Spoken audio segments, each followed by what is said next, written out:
வணக்கம். இப்போ நாம் செல்ஃப் டிஃபென்ஸ் ஆக்டிவிட்டீஸ், அது தற்காப்பு கலை பயிற்சி பள்ளிகளில் நடைபெற்று கொண்டிருக்கிறது.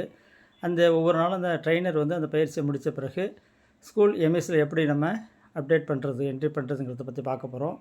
இப்போ அந்த ஸ்கூலோட எம்இஸை ஓப்பன் பண்ணோம்னா அதில் ஸ்கூலில் போய்ட்டு அப்படியே கீழே வந்தோம்னாக்கா ரெண்டு விஷயங்கள் இருக்குது. ஒன்று செல்ஃப் டிஃபென்ஸ் ப்ரோக்ராம் இருக்கும், அடுத்தது செல்ஃப் டிஃபென்ஸ் ப்ரொஃபைல் இருக்கும். ப்ரொஃபைல் ஆல்ரெடி நம்ம ட்ரெயினோட டீட்டெயில்ஸ்லாம் நம்ம ஃபில் பண்ணியிருப்போம். அதனால் இப்போ நம்ம செல்ஃப் டிஃபென்ஸ் ப்ரோக்ராம் மட்டும் கிளிக் பண்ணோம்னா அடுத்த பேஜ் ஓப்பன் ஆகும். அதில் பார்த்தோம்னாக்கா செலக்ட் ட்ரெயினர் அப்படின்னு கேட்கும். அதில் கிளிக் பண்ணோம்னாக்கா நம்ம யார் ட்ரெயினரை பிளாக்குக்கு பண்ணியிருக்கோமோ அவங்க பேரில் வரும். அதில் இந்த ஸ்கூலுக்குள்ளே ட்ரெயினர் யாருங்கிறத கிளிக் பண்ணோம்னாக்கா கீழே அந்த டீட்டெயில்ஸ் தெரியும். அதில் ரைட்டில் கடைசியாக பார்த்தோம் அப்படின்னாக்கா ஐ சிம்பிள் தெரியும், அது எடிட்டுக்காக உள்ளது. அதை கிளிக் பண்ணோம்னாக்கா அதில் ஆட் பேட்ச் அப்படிங்கிற உருவாகும். அதை கொடுத்தோம்னாக்கா அடுத்த பேஜ் ஓப்பன் ஆகும்.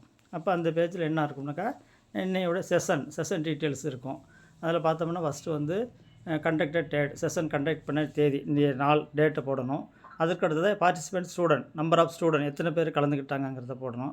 அடுத்ததாக ஜிபிஎஸ் கேமராவில் எடுக்கப்பட்ட ஃபோட்டோ, அதை அதில் ஃபைல்லேருந்து அப்லோட் பண்ணணும். இது 3 விஷயங்களையும் கிளிக் பண்ணிவிட்டு சேவ் கொடுத்துட்டோம் அப்படின்னாக்கா அது பிளாக் லெவல் ரிப்போர்ட்டில் பெண்டிங் காமிக்கும்.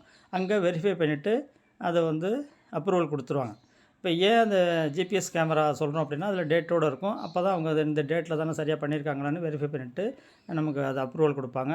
அப்ரூவல் கொடுத்த பிறகு அந்த ஸ்கூல் எம்இஸில் அவங்களுக்கு ஒரு கிளாஸ் அப்படிங்கிறது ஆட் ஆகிடும்.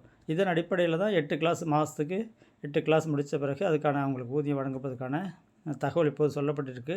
அதனால் ஒவ்வொரு ட்ரெயினரும் கண்டிப்பாக பயிற்சியை முடிச்சுட்டு இந்த டீட்டெயில்ஸை பள்ளி எம்இஸில் அப்டேட் செய்யணும்.